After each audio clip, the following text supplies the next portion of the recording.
Love is often imagined as continuous closeness, a steady stream of attention, reassurance, and visible presence. Yet this expectation reflects a surface-level understanding of emotional connection rather than the deeper psychological reality. When attachment moves beyond attraction into something more profound, it begins to interact with layers of the psyche that are not governed by simple desire or conscious intention. What appears as distance or absence can actually emerge from the intensity of feeling itself. Instead of moving closer in a linear way, the individual experiences a need to regulate, to step back, to create space in order to process what has been awakened within them. A man who truly loves does not simply experience pleasure, he encounters vulnerability in its rawest form. This vulnerability challenges his sense of control, identity, and emotional stability. Love exposes him to the possibility of loss, rejection, and emotional dependence, forces that can feel destabilizing if he has not fully integrated his own inner world. In such moments, closeness becomes both desired and feared. The instinct to move closer is met by an equally powerful instinct to retreat, not because the feeling is weak, but because it is overwhelming. Distance in this context becomes a form of psychological self-regulation. It allows him to regain a sense of balance when emotions begin to exceed what he can comfortably hold.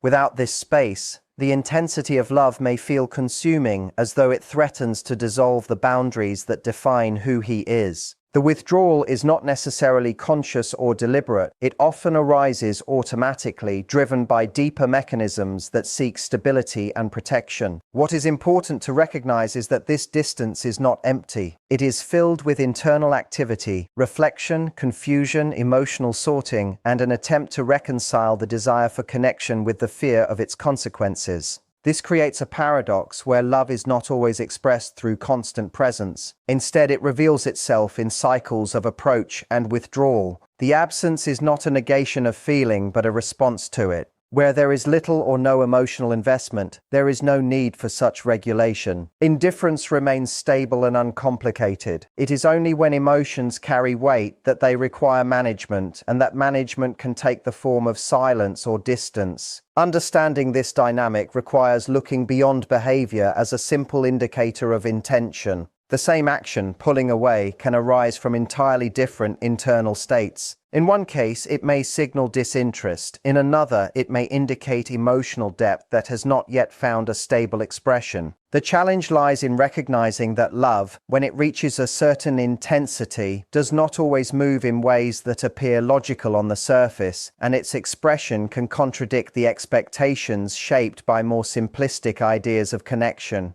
Emotional withdrawal is often misunderstood as a straightforward indicator of reduced feeling, but in deeper psychological terms, it can represent something far more complex and internally conflicted. When a person begins to feel strongly attached, especially in a way that challenges their emotional equilibrium, the mind does not always move toward greater openness. Instead, it can generate resistance as a protective response. This resistance is not necessarily directed at the other person, but at the intensity of the emotions themselves. The internal experience becomes difficult to manage, and withdrawal emerges as a way to reduce psychological pressure. At the core of this process is conflict between opposing drives. On one side, there is attraction, desire for closeness and emotional investment. On the other, there is fear, fear of vulnerability, fear of dependence, fear of losing control over one's own emotional stability. These forces do not cancel each other out. They coexist and create tension. Emotional withdrawal becomes a way to temporarily resolve that tension by reducing exposure to the source of emotional intensity.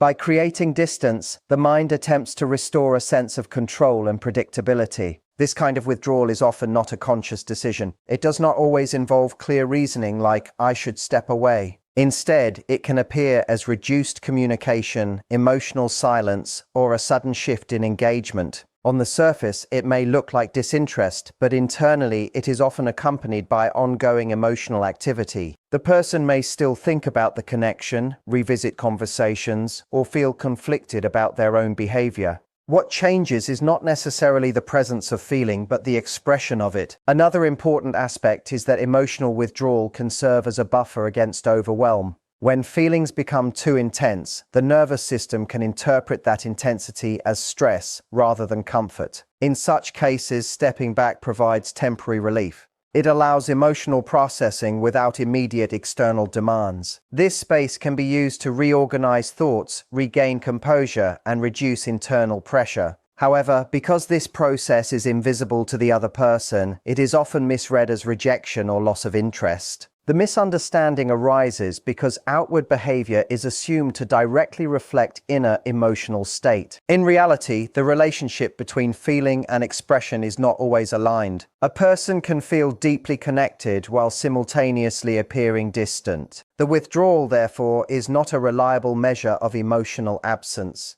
It is more accurately a signal of internal regulation occurring beneath the surface of observable behavior. This dynamic becomes especially pronounced when emotional attachment reaches a level where it threatens existing psychological defenses. In such moments, withdrawal is not a denial of connection, but an attempt to make that connection manageable. It reflects the mind's effort to balance attachment with autonomy, intensity with stability, and closeness with self-preservation, often without clear awareness of the deeper emotional architecture driving it underneath the surface of conscious intention. When emotional attachment deepens, it does not remain a simple or comfortable experience. It begins to activate layers within the psyche that are older, more instinctive, and often hidden beneath conscious awareness. One of the most powerful of these layers is the fear of vulnerability and loss. This fear is not always logical or based on real threat. Instead, it is rooted in the human condition itself, where attachment always carries the possibility of pain.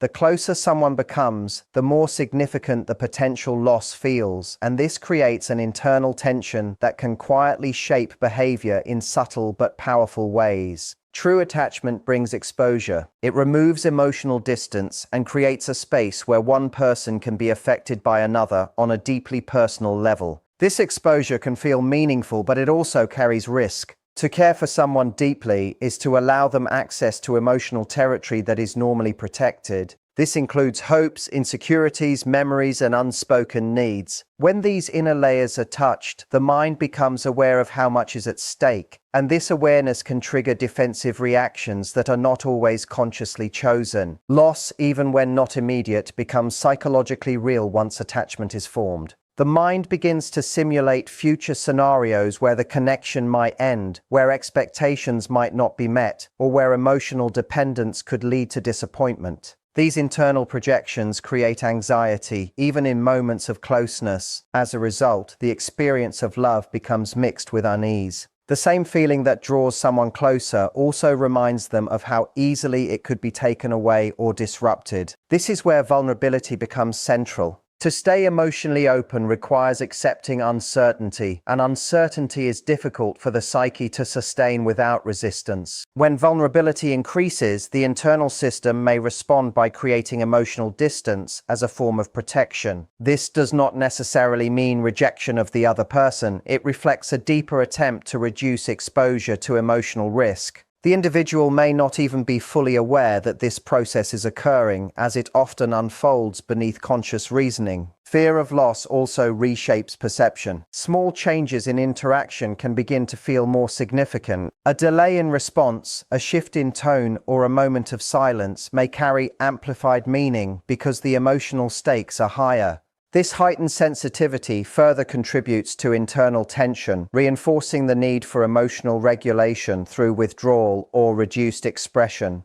At the same time, the presence of fear does not cancel out love. Instead, they exist together, intertwined in a complex emotional structure. The stronger the attachment, the more noticeable the fear becomes, because there is more to lose emotionally. This creates a paradox where closeness increases both desire and resistance at the same time. The psyche attempts to manage this contradiction by alternating between engagement and distance, not as a rejection of feeling, but as a response to its intensity and the inherent risk that comes with caring deeply for someone at an emotional level that feels significant and real. When emotional attachment reaches a deeper level, a person's sense of identity is no longer completely isolated. The presence of someone significant begins to influence how they see themselves, how they feel internally, and how they organize their emotional world. For a man especially, whose identity is often built around autonomy, control, and internal stability, this shift can feel both meaningful and unsettling. Love introduces another emotional reference point into his life, and without realizing it, he begins to adjust himself in relation to that presence. Identity is not a fixed structure. It is maintained through habits, beliefs, boundaries, and emotional independence. When someone enters this system in a powerful way, they naturally create an internal disturbance. It is not that the person is unwanted, but rather that their importance begins to reshape internal priorities. Thoughts become more reflective, emotional responses become less predictable, and the mind starts to register a new dependency that was not there before. This dependency is not only emotional, but psychological, because the individual begins to consider how their actions, attention, and choices are now connected to another person's emotional state. This is where the need for control becomes significant. Control in this sense does not mean manipulation. It refers to the ability to maintain a stable sense of self without being overwhelmed by external emotional influence. When feelings intensify, that stability can feel threatened. The person may start to notice that they are thinking differently, reacting differently, or prioritizing someone in a way that disrupts their previous emotional balance. This awareness can create discomfort, not because the connection is unwanted, but because it introduces unpredictability into an otherwise structured internal world. To manage this shift, emotional distance can emerge as a natural response. By stepping back, even briefly, the individual attempts to restore internal equilibrium. This distance allows them to re-establish their sense of identity outside of the emotional influence of the relationship. It provides space to reconnect with their own thoughts, goals, and sense of independence, which may feel diluted when attachment becomes too strong. In this way, distance functions as a stabilizing mechanism rather than a rejection of the connection itself. At a deeper level, this process reflects an unconscious negotiation between connection and autonomy. The more meaningful the bond becomes, the more it challenges the boundaries of self-definition. The mind tries to reconcile these two forces by alternating between engagement and withdrawal, ensuring that the sense of self is not entirely absorbed by emotional involvement. What appears as inconsistency from the outside is often an internal attempt to preserve psychological balance in the face of growing emotional significance that begins to reshape the structure of personal identity itself without clear awareness of how deeply it is being affected underneath the surface of conscious intention and behavior patterns over time. Silence and absence in emotional relationships are often interpreted as emptiness, rejection, or lack of interest, but psychologically, they can serve a very different function. In many cases, silence is not the absence of emotional activity. It is the space where emotional processing happens without external expression.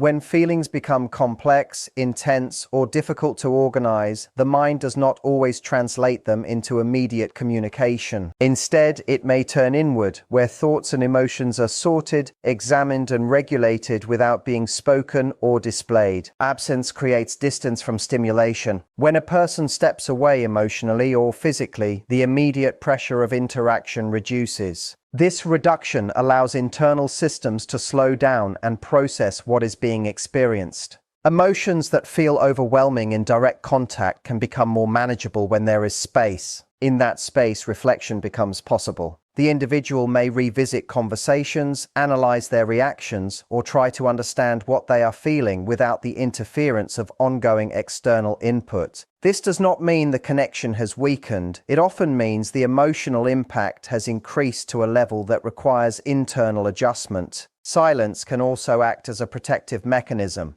When emotions are strong but not fully understood, expressing them prematurely can feel risky. There may be uncertainty about what those feelings mean, how they should be expressed, or how they might be received. In such cases, withholding expression becomes a way to avoid misunderstanding or emotional exposure. The silence is not necessarily a refusal to communicate, it is a pause that allows clarity to form before expression takes shape. From a psychological perspective, absence is not empty, it is active. During periods of silence, emotional attachment does not disappear. Instead, it continues to operate internally, often in a more concentrated form. Without external interaction, attention shifts inward, and the emotional presence of the other person can become even more pronounced in thought. This is why absence can sometimes intensify feelings rather than reduce them. The mind fills the physical or communicative gap with reflection, imagination, and emotional processing. Another important aspect is that silence helps regulate emotional intensity. Human emotional systems are not designed to remain in a constant state of high engagement.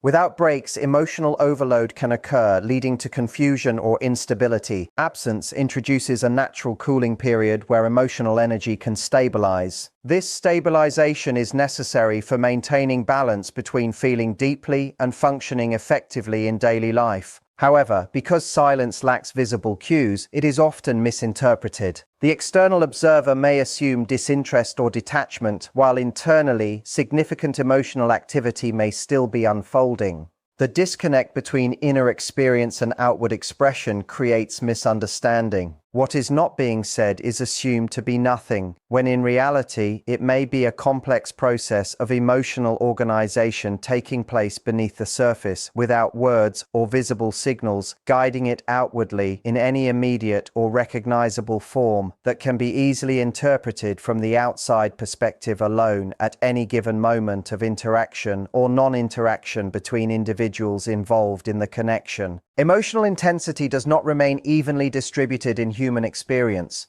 It rises, peaks, and then naturally seeks relief through internal regulation. When feelings become strong enough to disrupt inner balance, the psyche does not simply continue in the same direction. Instead, it creates mechanisms to manage that intensity, and one of the most common mechanisms is emotional distance. The deeper the feeling, the more necessary this regulation becomes, not because the feeling is weak, but because it is powerful enough to require containment. Strong emotional attachment activates both attraction and pressure at the same time. On one side, there is a desire for closeness, connection, and expression. On the other side, there is an internal sense that too much intensity can become overwhelming. When both forces exist together, the mind experiences tension. That tension cannot remain unresolved indefinitely, so it looks for a way to reduce it. Stepping back, becoming quieter, or temporarily withdrawing attention becomes a natural method of lowering emotional pressure so the internal system can stabilize again.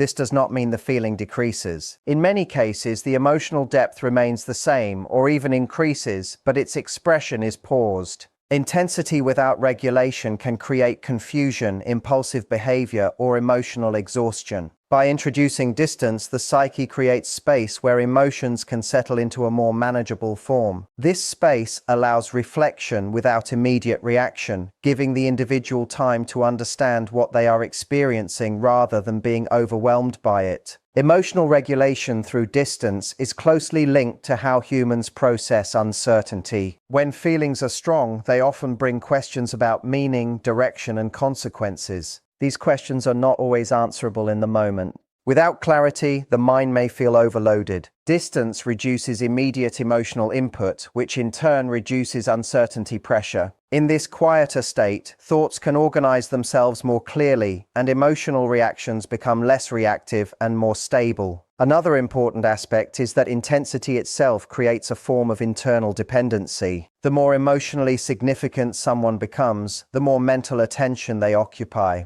This can make everyday functioning feel slightly disrupted as part of the mind remains continuously engaged with the emotional experience. Distance temporarily interrupts this continuous engagement, allowing the person to reconnect with their own internal center of balance and identity without constant emotional stimulation. What makes this process complex is that it often appears contradictory.